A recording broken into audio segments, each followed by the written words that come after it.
Well, I know you're limiting it to a certain pool of people, but there was another lady in that house. And you know how I said there's a missing door? Welcome to Seeing Dead People, the mystery storytelling podcast with a clairvoyant twist. Radio Sydney presents Seeing Dead People, Episode 12. Was Lizzie Borden guilty? Hello, Darcy. How are you this evening? I'm great. How are you, Nicola? I'm just great, Darcy. I got to tell you, just like last week when we talked about Jack the Ripper, this week I'm so keen to discuss this incredibly famous historical American crime with you. I've been wanting to do it for ages, and in particular, I'm really excited to specifically put your amazing psychic talents into resolving this notoriously, officially unsolved double homicide. I first want to warn you and our listeners that we will be immersed in a pair of distressing murders and seeing a couple of related graphic and disturbing photographs. They're not that hard to find, however. They're all available on the internet. As we've done in the past, and as I mentioned, we've done so well, I think, with Jack the Ripper, today we're going to take our very unique Seeing Dead People approach to a detailed examination of this enduring mystery. And so I asked, what's so special about how we at Seeing Dead People explore famous old enigmas? Well, I think, Darcy, as usual, we're going to look to you to communicate with the main people involved. In this episode, it means the victims, the witnesses, and the only individual ever accused of the crimes. So, have you got any little tinklings yet, Darcy? Well, not at this point, but it makes me think it's got to be a woman. Okay. And when you say gotta be a woman, what is the woman in relationship to the story? Well, I would say a woman dead, a woman alive, but then I've got two men involved in my head. So, is there 2 to 3 murders going on here? You'll find out. Okay. Okay, great. All right. As you will learn, Darcy, this is a pair of brutal crimes of passion. But fascinatingly, there's a steel-like thread of deliberation and cold-heartedness. This combination of violent fury and calm calculation is extremely rare in those who commit homicide. In this episode of Seeing Dead People, I'm going to morph into a U.S. prosecutor, and for good reason. I'm going to present my case to demonstrate what I think happened on a sweltering late summer day, August the 4th, in fact, in the prosperous town of Fall River, located in the central west of the great state of Massachusetts, in the year of our Lord, 1892. The reason I'm playing prosecutor today, Darcy, is that I, like many people, believe I know who committed these terrible crimes, even though they remain open cases in the official record. So I want you to either prove that I'm wrong or to help me understand how and why they happened, so that I may sympathize with the guilty person. So I'm really going to put you on the spot today, Darcy. You get to play a bit as a defense lawyer. How do you feel about defending a criminal about whom you know nothing, at least at the moment? I'm okay with that because everyone should have their day in trial. There you go. Great. Okay, well then I'm going to first introduce you to the crime scene, followed by getting to know the players, and then the actual crimes themselves. After that, we'll briefly get into the aftermath, which included a preliminary trial, a grand jury decision, and then a criminal trial. So, Darcy, are you feeling a bit of some southern heat? Do you wish you'd gone to law school? Are you ready Actually, yes, I do. Are you ready to listen to my evidence and reveal what you learned from the victims and the main suspect, and possibly offer a defense and hopefully prove me wrong? Yes, I do. Okay. Well, first up is our location. Have a look at photograph number 1. And welcome, Darcy, to 92 2nd Street, Fall River, Massachusetts. For your information, this street has a typical town layout, with neighbors close by and houses on smallish lots, lining both sides of the tree-lined street. Are you glimpsing anybody? Well, the house in picture number 1 Mm-hmm. And the garage doesn't really look all that small of a lot, but I sort of feel like I've got a lady at the front door and a lady and a man in the second and third window on the left-hand side. Interesting enough, though, this house feels like it's seen more people than just that at one time. When you say seen more people, what do you mean? Well, whether they used to hold parties where more people used to be there, or whether it's become a rooming house or something, like a B&B. Okay. Because it feels like it's overpopulated. Okay, well, that's really interesting because I can tell you that today this same house stands in Fall River, Massachusetts. It is and was a bed and breakfast. It's also a bit of a museum. Oh, okay. Which would explain the overrun of people. Yeah, it would. Cool. That's very cool. Okay, now let's go to photo number 2, which is the backyard of our clapboard house. And that building on the right-hand side where the 2 is written is really a little bit of a barn. Okay. Okay, and the little sort of hut-like thing that's kind of in the direct middle of the house itself, I don't know if it's either a privy or an entrance. Well, I was sort of thinking maybe a water closet. Yep. Okay. Which would make sense at about that time. Yep. Some interesting events have taken place in that garage-like barn. Okay. Okay. There's been a few rendezvous with people that shouldn't be there. Oh, okay. Interesting. Okay. But what I find most interesting is the second window above the privy on your left-hand side. Yep. Even though there's curtain and stuff in it, it makes me feel just a little nauseous. And we've known in the past, when you feel nauseous, that's not just you feeling sick, but something has actually happened there. Yes. Something dastardly. Normally death. Normally death. Okay. All right. Well, I think you're getting close, getting hot. Okay, so then let's go inside the house and move into photograph number 3. To get there, we've climbed a set of stairs and we're heading into the guest bedroom. You see it today as a modern shot, Darcy. Okay. Do you have any sense of this bedroom? Well, I don't think it was always a guest bedroom. All right. It does feel as though, I'm not sure anyone died in this room, but there's been violence in this room. Okay. Okay. And I feel the word I want to use is lost. Like I've lost something of importance here. Oh, okay. That's interesting. Okay. But in the corner of the room where you can see the picture and it's reflected in the mirror as well, and the one on the tabletop. Yeah. In the corner, I keep seeing a young lady with her hair pulled back. And when you say her hair pulled back, does that mean she has long hair in a ponytail or what? Well, probably in a bun. Oh, okay. Okay. And I would say brownish. I'm really bad with color. But I would say a little on the brownish side. Okay. We might be meeting her quite soon. Okay.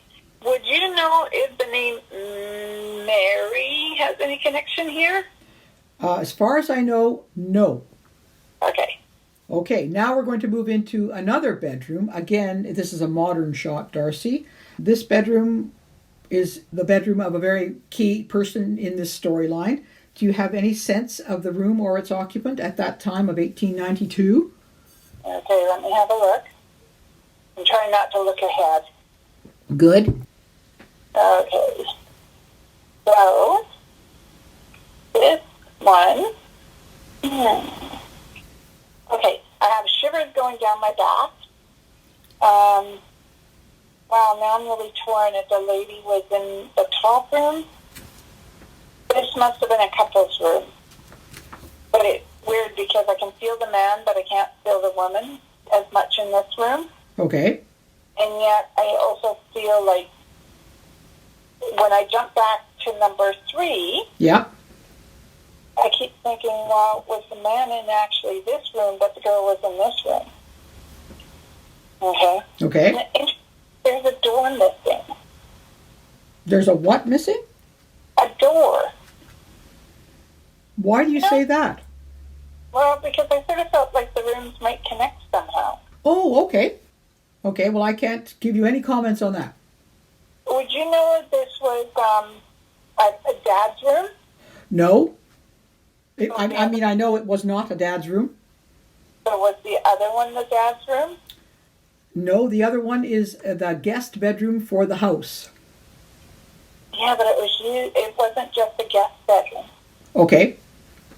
Something about it. Okay, so if that supposedly is the guest bedroom, which I think is wrong, then this must be the girl's room, number 4. Okay, when you say the girl, who do you mean?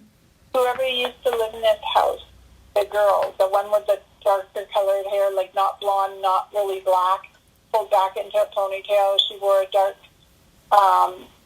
she wore that ruffle around your neck, you know, the white that looks like a doily. Okay.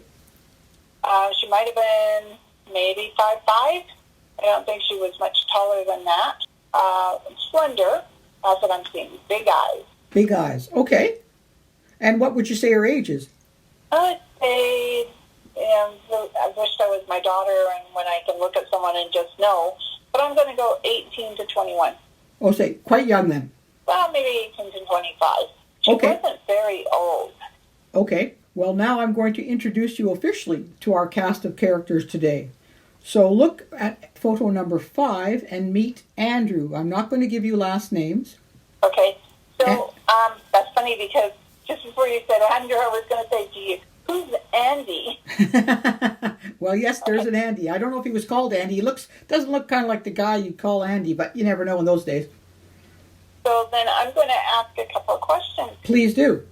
Because there has to be an E lady. I was going to say Elizabeth, but I'm just going to use the E. Okay? Okay. And then I'm not sure if Sarah's name comes into play. The name Sarah. Okay. And the other thing is, it makes me think of a preacher. But I don't think he was. I think he was like preacher, Mennonite. That's what he reminds me of. Okay, yeah, he's certainly severe looking, isn't he? Yeah. Okay, then we're going to go to the next picture, which is a photograph of a gal named Abby. Andrew was age 70. Abby is age 64. Were they actually married? I hope not. They were married. Because when I look at him, I see dead eyes. And that means what? No expression, no feeling, to be a little on the cold side. Where you look at Abby and you think she compromised what she wanted in life. Yeah, probably like every woman of her time. Yeah. Okay, then move on to photo number 7. This is a younger man named John. Oh. Is he connected to Andrew? In a familial way, yes, but not directly. Okay, a couple of times removed? Not directly. I'll just leave it at that at the moment. Okay. Is he on the wife's side then? Yes. Okay. Oh. Okay. He sort of scares me a little. He has a kind of a piercing look about him, doesn't he? He does. But I think underneath all that stiffness I'm seeing in those scary looking eyes, he probably was quite passionate about life. Okay. All right, then move to photo number 8 and meet Bridget, who was the housemaid, and she's about 25 years of age. Okay. Do you see what she has around her neck? The ruffles. Like a little doily thingy? Yeah. And she has that pulled back darkish hair. It does. So she's connected to this story in a different way than one would expect. Fair enough. Does she look at all like the woman you were describing earlier on? The hair does, but when I look at the hair now, I'm thinking maybe it wasn't this dark after all. Okay, lighter hair. All right. Lighter hair. And more, she's got a lot of, I know you can't see it, but she's got a lot of laughter inside of her. Oh, does she? But the really weird part is, you ever see those stories where the maid is always so uptight height. Yes. You know, you're afraid to say something in case she barks at you. Yep. That's how she reminds me. Oh, okay. Okay, but she's also, like, to me, timid. There's the word I'm looking for. Yeah, So. timid. Okay. All right, then we'll go to the last character in our little array here. Photograph number 9. This person is called Lizzie, and you mentioned the name Elizabeth, and you mentioned the letter E. So meet Elizabeth, known as Lizzie. Oh, so she is connected. And she's the one that I saw, too, with the ruffles. Yes, you can see kind of that high neck that she has on, and she has pulled back, medium, lightish, brownish hair. Oh, I know who this is. Oh, well then who is this? This is Lizzie Borden. You devil. Geez, Darcy, how do you know that? Well, because when I look at her, I see one of my kids' sisters, and we used to call her Lizzie Borden. Ah, that's a great coincidence. Well, I'm going to give you the big reveal anyway. Here's my number, the biggest clue of all. I'm going to read you the first verse of a very grotesque American nursery rhyme. Lizzie Borden took an axe and gave her mother 40 whacks. When she saw what she had done, she gave her father 41. Yep. I remember that nursery rhyme. Okay. Now, do you know this? Firstly, do you know that the 41 and 40 whacks adds up to 81? That wasn't correct. I think that was just, they needed to add more whacks to make it sound more dramatic, or 81 is more rhyming than the actual number, which was 29 blows. Ah. So I'm going to correct that, but I bet you don't know the second verse, Darcy. Just a minute. Give her father 40 whacks. When she saw what she had done, she gave her 40 whacks. And, yep, nope, those are the verses I know. Okay, yeah, me too. This one is the second very little known verse. Andrew Borden now is dead. Lizzie hit him on the head. Up in heaven he will sing. On the gallows she will swing. But she never did. Ah, that's exactly right. And this is the line I want to focus on, Darcy, because the crime remains open on the books. Lizzie did not swing on the gallows, as you said. But as I said at the beginning, I'm going to be a prosecutor. I believe Lizzie Borden is guilty of the horrific and vicious killings of her father and stepmother. And I'm now going to lay out why, but I want to ask you if you have any comments, because you are the defense. I believe Lizzie Borden's been framed. You're going to have to really prove that to me. Okay. Okay. I will tell you why I think Lizzie Borden is guilty. And I'll give you a little bit of background to help you out and nail her motives. Her father, Andrew Borden, married Abby when Lizzie was 3 and her elder sister Emma was 12. Lizzie lost her mother quite young. Andrew was very wealthy. His estate today would be worth about $9 million. He was also extraordinarily stingy. For example, even though 2nd Street was an affluent area, Andrew refused to pay for indoor plumbing, when this modern convenience was common in the nearby houses of his extended family. He discouraged suitors for his 2 daughters, claiming they were all money grubbers. So the 2 women really lacked robust social lives and were mainly involved in religious activities and organizations and were unmarried. So just before we set the final scene, Darcy, I'd like you to look at photo number 10, a much clearer shot of Lizzie Borden around the time of the murders. Can you reveal anything more about your client? Well, Lizzie seems like a young woman, more robust than I thought she would be. Okay.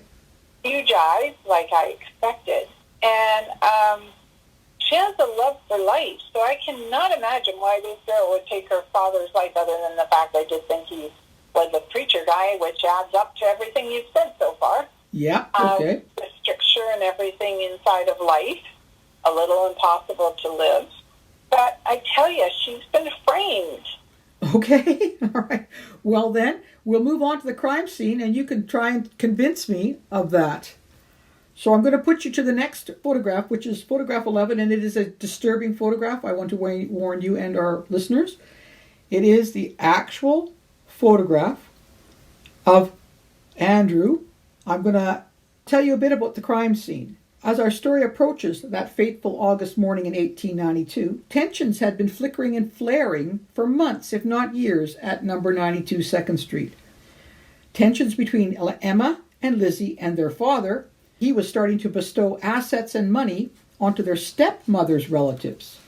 And tensions between Emma and Lizzie and their stepmother, Abby. Rumor has it they never were close with Abby. The pair always called her Mrs. Borden and were barely cordial. For example, the Borden sisters wouldn't join their stepmother and father at the dinner table. But are these issues strong enough motive for one of these prim women to haul out an axe and slam it down again and again and again? It may seem especially odd when you learn that Emma and Lizzie successfully pressured their father to sell them an earlier family home for just $1 American, and then they had Andrew buy it back from them for $5,000, which is equivalent today to about $150,000. So what do you say to that? Well, I would say that the only way that they could ever really get money is to do a business deal like such. But when I look at this picture of Andrew, and as you said, it is graphic. He's laying on a couch, legs extended to the floor. Looks like his head's been mashed in. I'm looking at this, and this is definitely an act of rage and passion. So it makes me wonder if he even paid them. And that could be partly where the rage is from. But I'm telling you, it was not Lizzie, because this is coming from a right-handed person. It is a female, and she has darker hair than Lizzie. Whoever this was had darker hair. Okay. On top of it, unknown to everyone, Daddy here has sold off Lizzie to one of Abby's family members as a bride. Does Lizzie know this? Yes, she does. And you think that might be a motive, but you don't think she's the murderer? I do not believe Lizzie is the murderer. Okay, well then let's talk about the killings. We're coming up to the hour of the killings, and the murders, because there's two of them, at the 92 2nd Street is a little bit like a locked room mystery, Darcy. You know, the kind of enigma where a group of people are all together in a confined space and something mysterious or dastardly takes place. No one enters or leaves, so the culprit has to be one of the group. Well, I'm going to give you the lay of the land on the morning of the murders in this house. You'll soon understand what I mean by the locked room idea. There were only 5 people in or involved in the Borden house that fateful morning. 2 of them will soon die horrific deaths.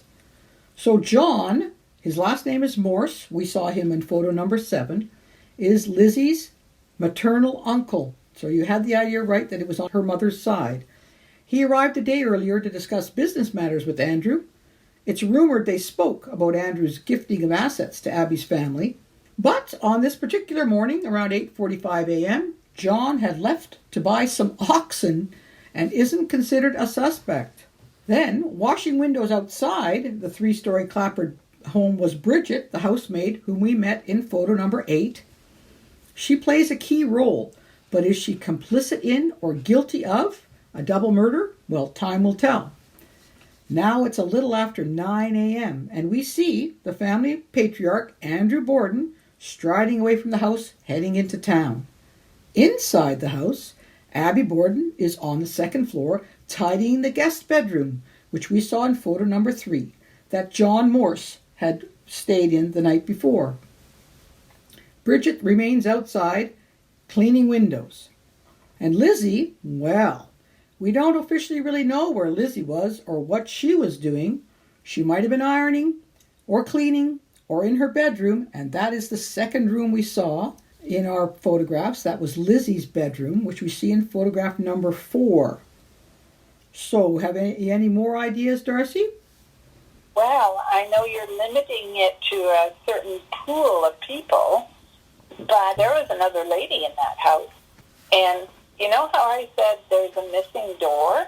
Yep. I'm sort of thinking they may have had a shadow hallway, like where people could slip in and out. Okay, kind of like a servant's staircase in the old days, where a servant's kind of way of crossing the house and no one sees them? Yes. Okay, well, I don't know anything about that. That's an interesting theory, I got to tell you. Now, Emma, didn't she live in the same house or the same town As? as the family? Emma, the older sister. Yes, Emma, the older sister. However, she is out of town and out of the picture. Really? Really. This is supposedly the proven fact. She has gone out of town. Huh. Yeah, I keep seeing another lady. Okay, wait a minute. Is there first mother dad? Yes. Oh, okay. Thank you. Is that who you're seeing? Yeah. Okay, unfortunately I don't have a picture of her, but yes. Okay. And she smelled like lavender. Oh, that's cool. So, you know what? As strange as it may sound, she is not at all sorry that her husband is dead, because I feel, even though you said he was cold and everything, I actually think he was cruel. Cruel? Yeah. Okay. It wasn't unknown by the sounds of things for him to use a switch. Oh, wow. Okay, so he was violent. Yeah. But when I look at these, I'm still thinking it wasn't Lizzie who did this. So now we're going to have to look at the maid. Okay, well, I'm going to tell you a bit more before we can focus on the maid to see, because I really believe it's still Lizzie. All right. So we're going to now fast forward to 10:30 in the morning. Andrew has returned home. He tried to enter the house, but his key got jammed in the lock, so he had to ring, and Bridget let him in. This is significant because it proves the house was locked, which was the family custom. Therefore, nobody in, nobody out. Locked room mystery continues. Bridget said she heard Lizzie laugh upstairs. Lizzie denies this, saying she spoke to her father downstairs, and he asked about Abby's whereabouts.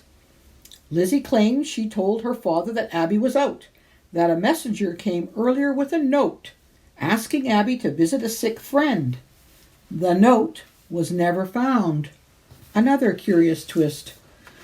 Later, Lizzie states she helped her dad remove his boots and put on slippers before Andrew went to the parlor to nap on the couch. As you will see later, this is yet another piece of contradictory evidence.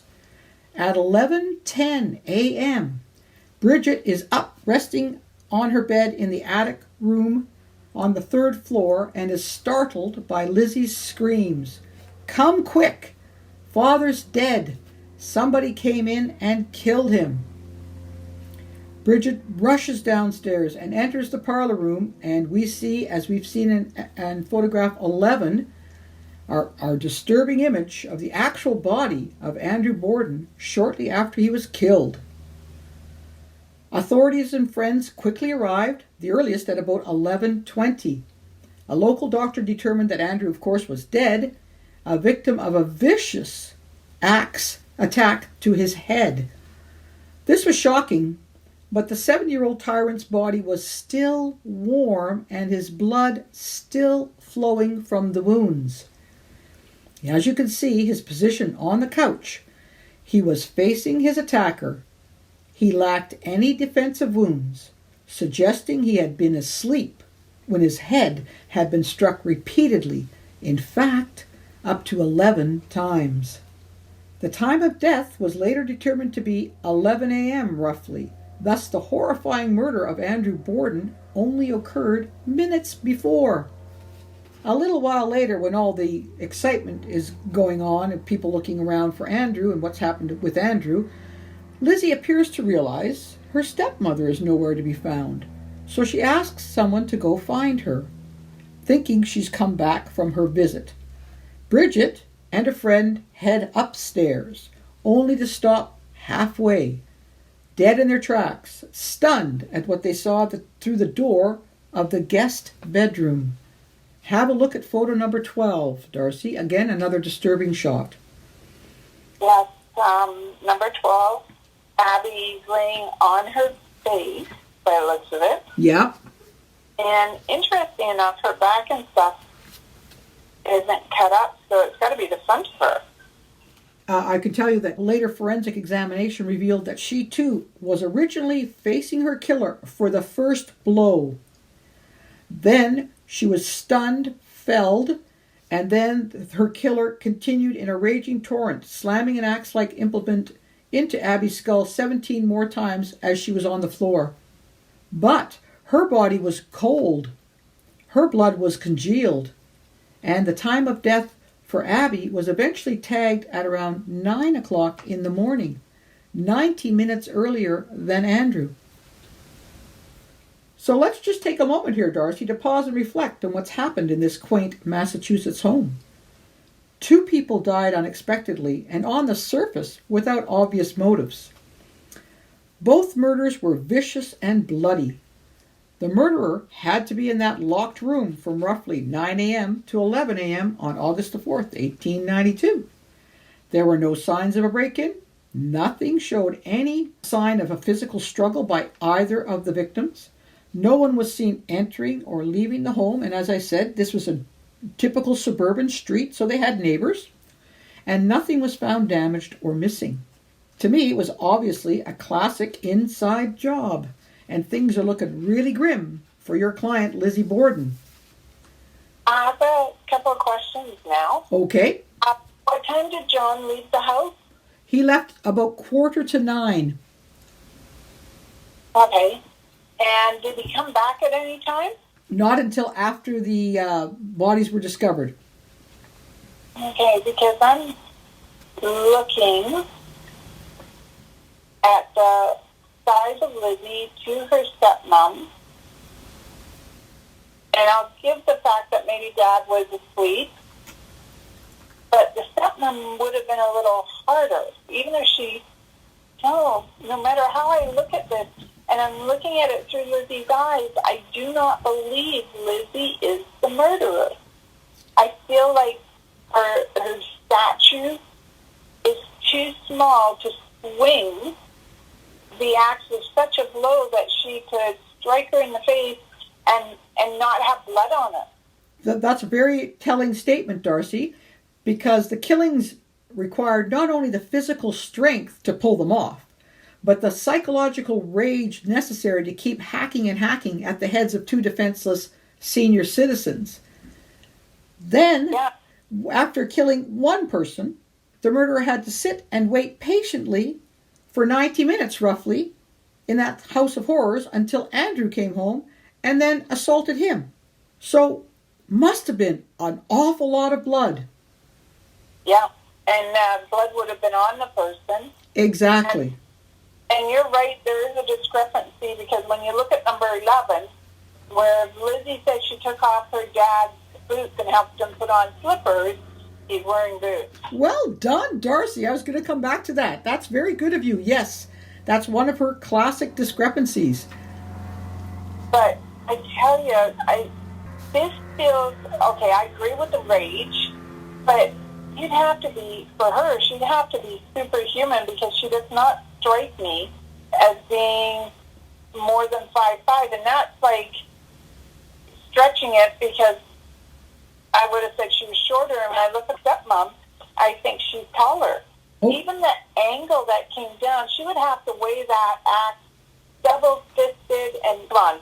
They didn't exercise then. Double-fisted with brute strength, and I'm just not picking it up. To me, this is either 2 people working together. Okay. All right. And one is hidden inside the house somewhere. I know that I'd love to say it was a man, but the energy is male-like, but I am picking up a female, so I just don't feel it's Lizzie. Okay, well, then I say to you, who else could it possibly have been? There are only 2 other people in the frame, and I really don't see Bridget, the maid, having a motive, or the passion, or the rage, but we'll come back to that possibility later. Let's continue through the timeline and the evidence. The police briefly questioned Lizzie, who appeared calm and poised, and Bridget, and they did a cursory examination of the house. Among other axe-like tools in the basement, Darcy, they found a hatchet head with a broken handle. Have a look at photo appropriately numbered 13.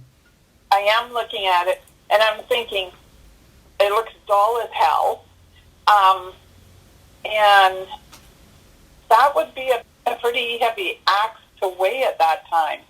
But, interesting enough, if she had hit them with the blunt side of the axe and knocked them out, if she could have swung it that way, then maybe I'm going to have to give up the ghost here, no pun.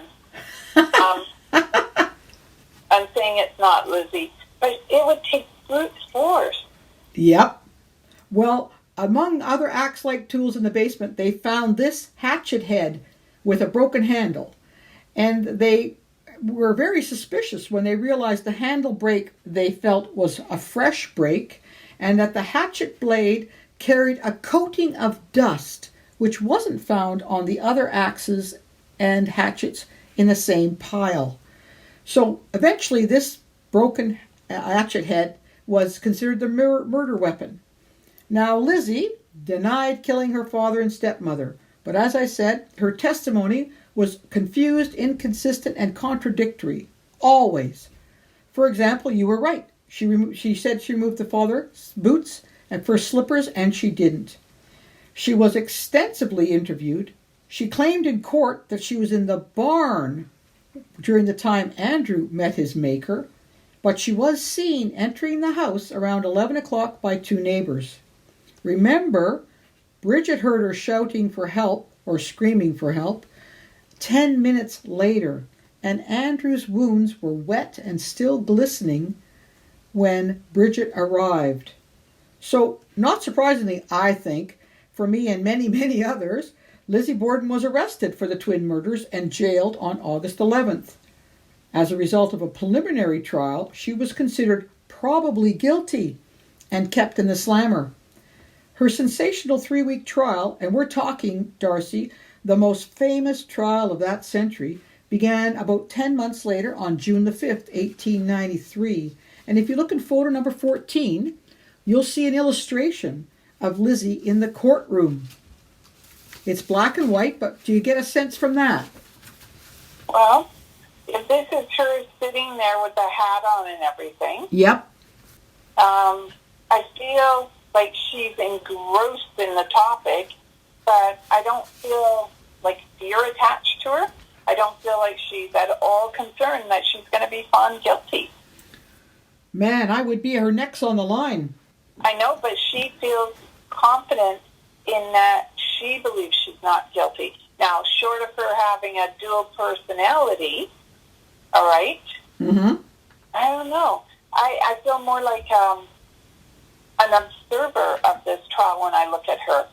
I don't feel like I feel more like I'm behind, the gate, Yep. not in seat of the accused. Okay, I understand. Okay, this is intriguing. Explain more to me. Unless she had a dual personality, but stop and think for a minute that if she went back, as the neighbor said, into the house at 11, and then she called 10 minutes later, and her father's blood was still running, she would have blood on her. Very good. Very good. So we think, well, we don't know the answer, and I'm not going to go through all the proceedings or the witness testimony, but I'm going to say that there were some jaw-dropping moments during the trial, including on day 1, when the prosecution entered into evidence the skulls of Abby and Andrew Borden.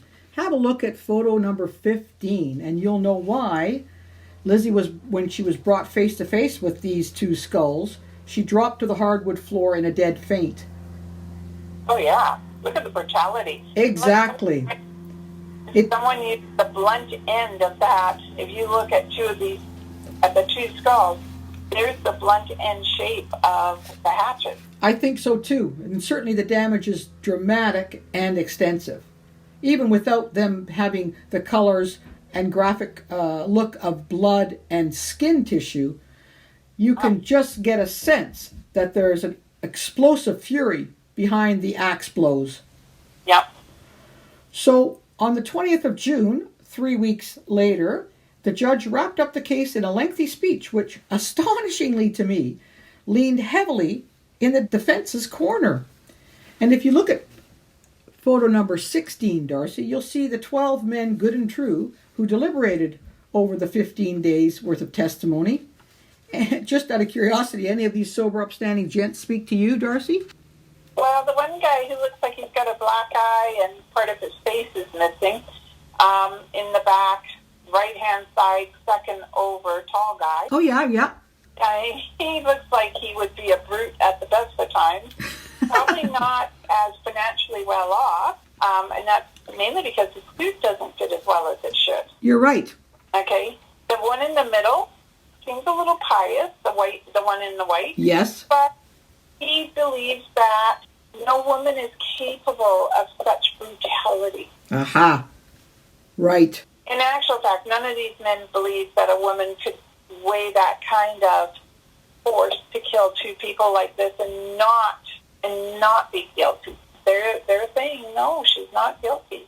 Okay, well, you're right. Within 90 minutes, which coincidentally is the same amount of time that I say Lizzie waited after killing Abby till she killed Andrew, this jury waited 90 minutes weighing all the evidence, and they came back saying Lizzie Borden was not guilty. When she left the courthouse, she declared to reporters that she was the happiest woman in the world. Now, over the years, many theories, of course, have come forward. A couple of the most popular ones as to why Lizzie murdered her father and stepmother, because really, very few people, maybe you, believe she didn't do this, but one reason was that she committed the crime in what's called a fugue state, and thus was not responsible. And this was in fact offered by a leading physician of the time who said, "'Cause, and I quote, hacking is almost a positive sign of a deed by a woman who is unconscious of what she's doing." Well, I'd agree like that. Like I said, I was actually going to say sleepwalking. Okay. Okay? Because once again, back to my sister, she used to sleepwalk, and it scared the crap out of me. Yeah. And they are a totally different person when they're sleepwalking. Okay, well, as far as I know, there's no history of Lizzie Borden sleepwalking, but I don't know. It's an interesting fugue state idea. Yeah. Okay, and the second reason that many people say Lizzie Borden was guilty is that she had been physically, sexually, and mentally abused by her father, although there's absolutely no evidence of that. Oh, yes, there is. I knew you were going to say that. Oh, yes, there is. When I said that the man was cruel, yep, used the switch, and her cowering in the spare bedroom in the corner, it was her way to get away from him. Okay. Yeah. And not only that, sort of think he sold her. Yeah, you're thinking that he has going to marry her off to somebody. Yep. Okay. Well, this is what I think happened. And as I said, it's a locked room mystery, so very few suspects. And who else but Lizzie has really the personal connection and the motives? So I say Lizzie Borden was engaged in a lesbian relationship with Bridget Sullivan, and she feared being discovered and the inevitable results of public humiliation and shaming. So she hated her stepmom, furious at her father for giving away the money, and terrified that her relationship was going to be revealed. So I'd say, since Andrew Borden was worth about, 8 to 10 million bucks, that's a pretty good motive. So what's the evidence? Well, I think this is how she did it, Darcy. She stripped naked, killed her stepmom, then quickly cleaned up. Now, I admit, without indoor plumbing, we're talking a lot of bowls of water here, a bunch of clothing and rags, and possibly must have been really tricky, and redressed and calmly waited for her father to return. That's where Bridget Sullivan comes in. She helps her out, helps with all the cleaning and getting rid of stuff. As to where the stuff went, how they did it, burnt it, I don't know. She waits for her father to come back, and then she does the naked murder and cleanup shtick all over again with Bridget's willing assistance. So I say Lizzie Borden is guilty of murdering her father and stepmother in cold blood, and Bridget Sullivan is guilty of conspiring and helping her to clean up and avoid detection. However, I have to admit there's no evidence whatsoever of this hidden relationship, and Bridget went on to marry a fellow and died in another town nearly 50 years later. All right, I like the theory. It's a very good one. But if Lizzie truly did kill, and I keep looking at her picture, number 17, asking her if she did it, she says no. Okay. But if she did, I would go very feasible, as you said, a frugal state by the doctor's definition.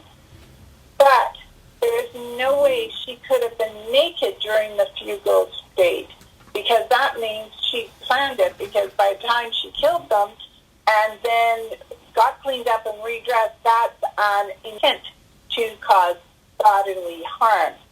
And the clothes that they wore then and the corset, there's no way. Right. Okay, now, could she have killed her father in a rage if she found out that he sold her to her uncle in marriage, and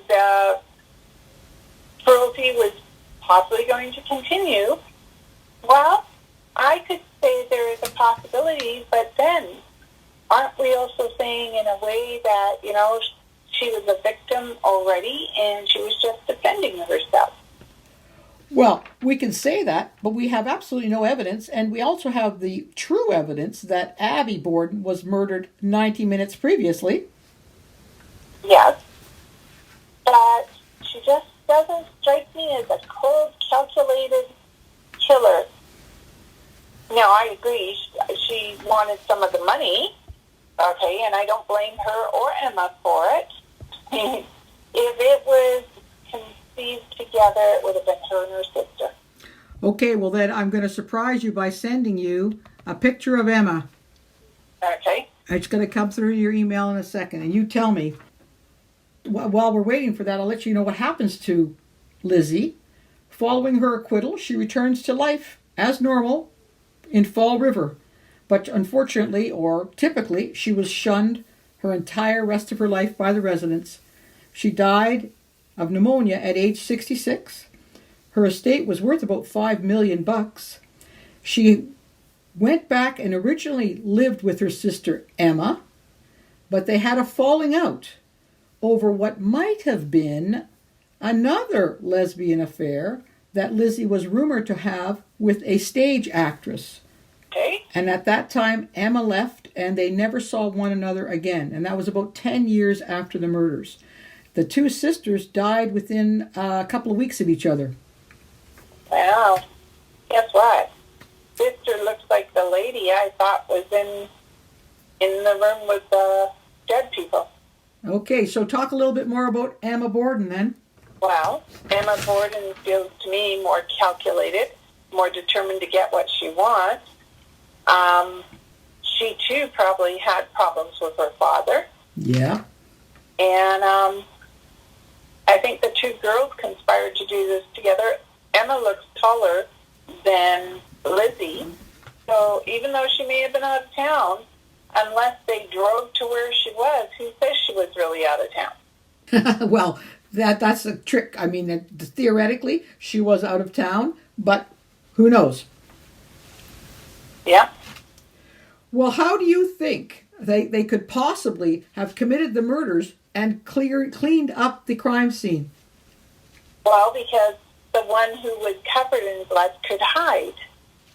Don't you think the naked idea is a good one?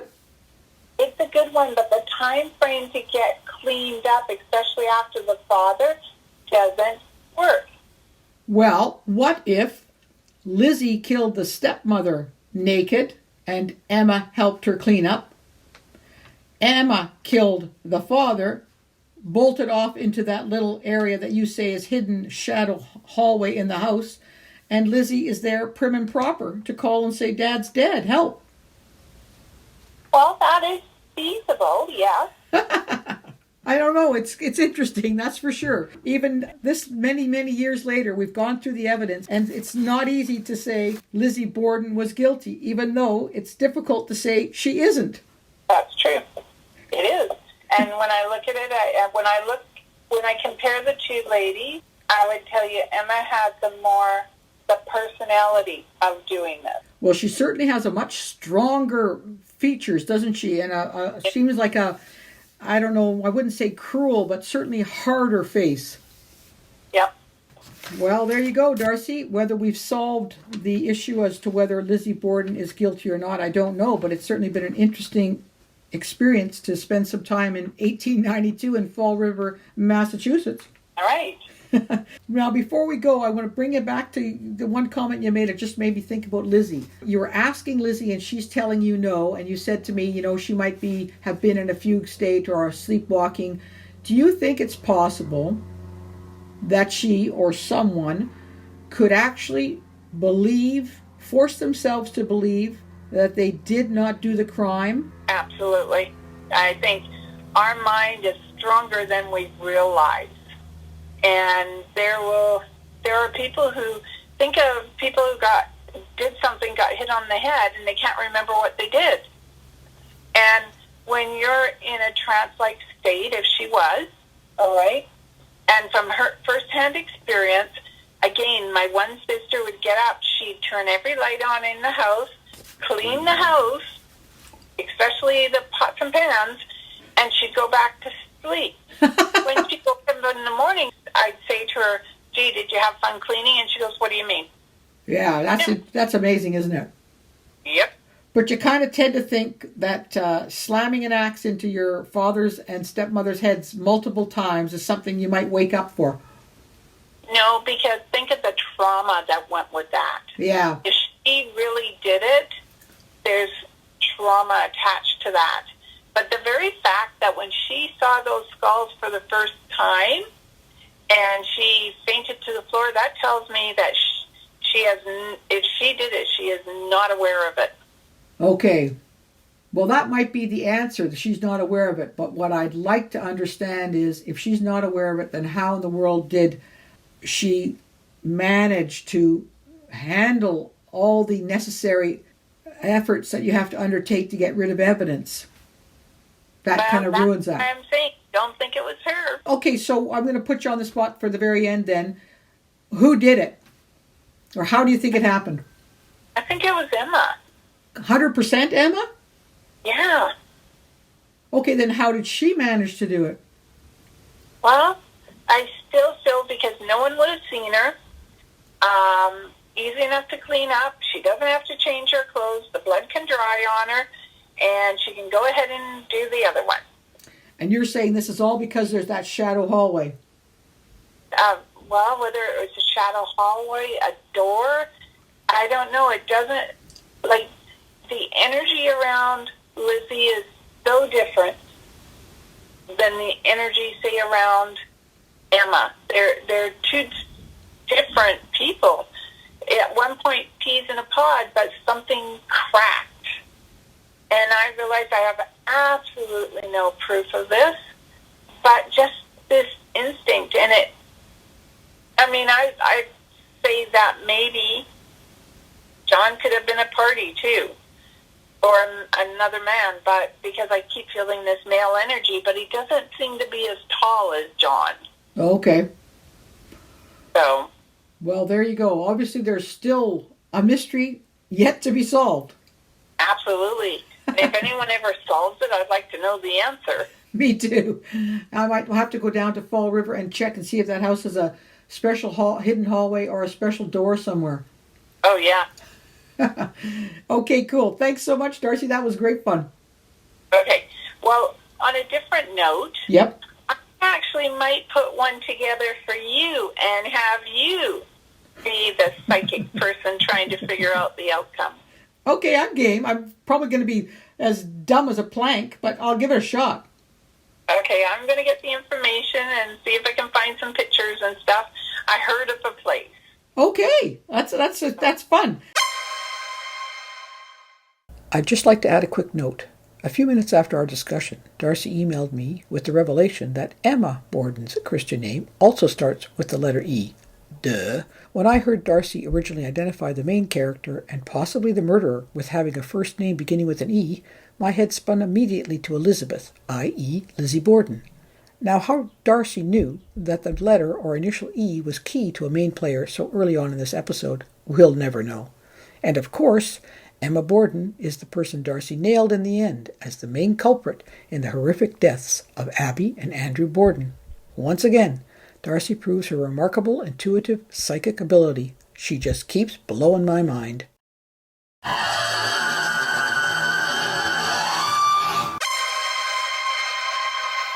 We hope you've enjoyed listening to Seeing Dead People. Whatever's going on in Darcy's head, I think is so cool and astonishing. We'd love to hear from you with questions for Darcy about her psychic process or suggestions for other mystifying situations you would like us to investigate. So please, shoot us an email to info@radiosydney.ca with Seeing Dead People in the subject line. New episodes of Seeing Dead People will emerge on the first Saturday of every month and will also be available every Saturday night at 8 p.m. and Sunday morning at 10 a.m., both Pacific Standard Time.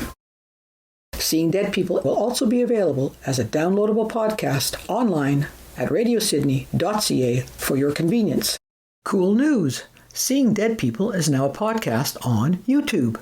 Just search for Nicola Furlong Mysteries, and you will find 3 podcasts of videos dedicated to Seeing Dead People.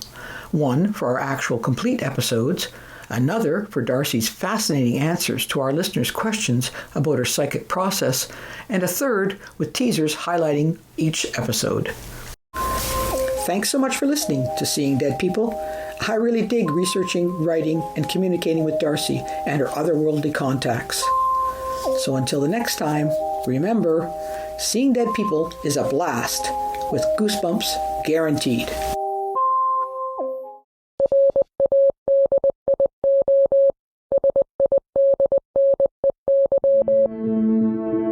This has been a program of Radio Sydney.